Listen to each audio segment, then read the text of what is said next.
सुनो, ये आदमी इतनी देर से क्यों बैठा है? इसका ऑर्डर जल्दी पूरा करो।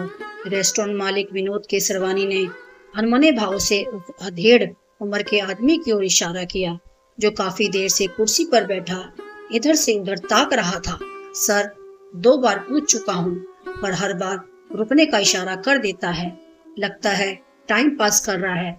देखो, उसके पास बैग है।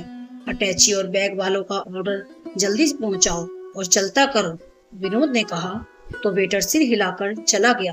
स्टेशन रोड पर रेस्टोरेंट होने के कारण अक्सर ऐसे ग्राहक आ जाते हैं जो यात्री होते हैं समय व्यतीत करने के लिए एक कप चाय के सहारे लंबा समय बिता देते हैं।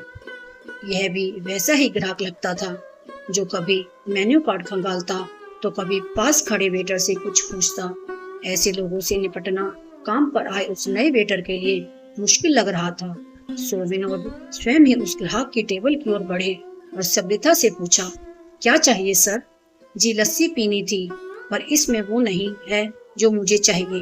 ग्राहक ने मेन्यू कार्ड उठाकर कहा, मैंगो लस्सी, चॉकलेट लस्सी, पान लस्सी, स्ट्रॉबेरी लस्सी और वेनिला लस्सी।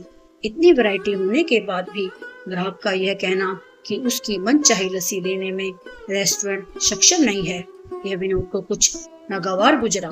जब मैं छोटा था तब अपने मामा के साथ यहाँ आया करता था। तब अंकल यह कहकर लस्सी देते कि इसमें खोई की मिठाई पड़ी है, ऊपर मोटी मलाई की परत होती थी। मैं चाट चाट कर पूरा कुल्हड़ साफ कर देता था। काउंटर के साथ वाली दीवार पर हाथ चढ़ी तस्वीर की ओर ताकते हुए वह ग्राहक बोला। रेस्टोरेंट के पुराने मालिक यानी अपने पिता की तस्वीर को ग्राहक द्वारा भावपूर्ण अंदाज में निहारते देख विनोद के चेहरे के भाव बदल गए और वह भावुक हो उठा। पास खड़े वेटर को जाने का इशारा करते हुए वह ग्राहक के साथ वाली कुर्सी पर बैठता हुआ बोला, पापा के जाने के बाद काफी कुछ बदल गया, ये रेस्टोरेंट भी और आपकी खोए वाली लस्सी भी। जी, बदलाव तो अंकल के समय से ही आ गया था। जब वो छोटा था तब रेडी नुमा दुकान थी, शायद तख्त हुआ करता था जिस पर बैठकर मदानी से लस्सी पिलाई जाती थी। फिर 12-14 साल की उम्र हुई तब कुर्सी में जुट गई, टीन शेड पड़कर बाकायदा दुकान हो गई। लस्सी भी मिक्सी से बनाई जाने लगी थी, पर स्वाद नहीं बदला लस्सी का। अतीत में डूब चले उस ग्राहक को देख विनोद गला खंखार कर बोला, आप कुछ देर बैठिए, अभी घर से आपकी खोए वाली लस्सी बनवा कर मंगवाता हूँ।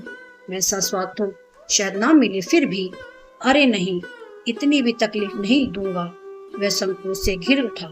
ननिहाल वाला घर जब से बिका यहाँ आना नहीं हुआ। आज 40 साल बाद आना हुआ तो मन किया सहला आऊं। अतीत के वो पल जो समय की धारा में कहीं पीछे छूट गए। बीता समय वापस नहीं आता, जो बीता स्वाद आज में है क्यों खोजूं। वह हंसा और हाथ जोड़कर बोला, आप पान वाली लस्सी मंगवा दें। अरे पर आप, ग्राहक ने विनोद की बात आधे में ही काट दी।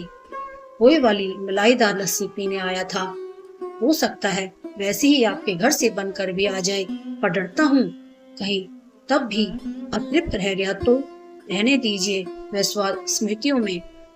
उसकी दुविधा समझ विनोद मुस्कुरा पड़ा।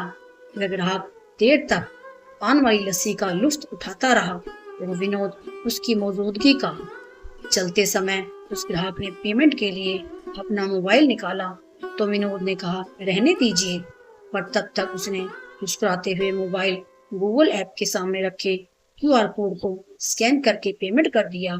फिर एक बार दीवार पर लगी हार चढ़ी तस्वीर पर भावभीनी दृष्टि डालकर चला गया।